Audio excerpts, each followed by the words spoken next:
All right, so thank you for those tallies. As expected, we delve now into the COVID-19 situation here in Korea. I have Shin YE-EUN with me in the studio for that.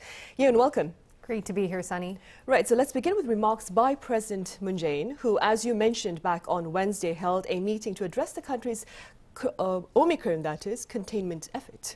That's right, Sunny. President Moon called an emergency meeting at the Blue House Wednesday afternoon, where he was joined by top government officials like the Education Minister and the KDCA Commissioner.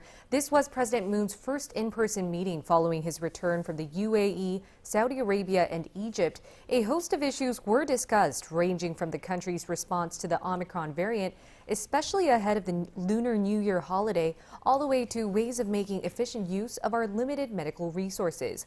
President Moon also called on local governments to prepare themselves ahead of changes in the country's testing protocols.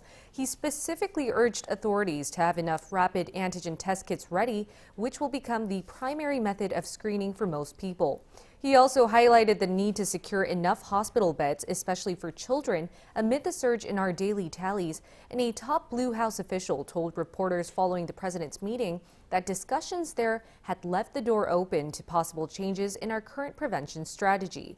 Now, this could also include different ways of compiling COVID-19 related data, like categorizing serious illnesses and deaths by age group. For example, we would be categorizing those over the age of 50 and then those below. Right, and yeah, do touch upon the importance of rapid antigen tests as we seek to contain Omicron.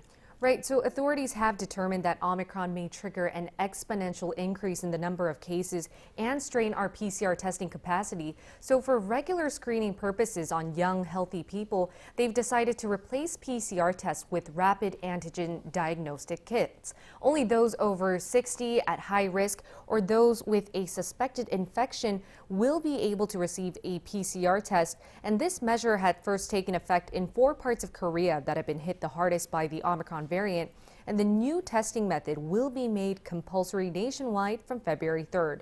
Rapid antigen test kits will be available for use at testing centers and even local clinics.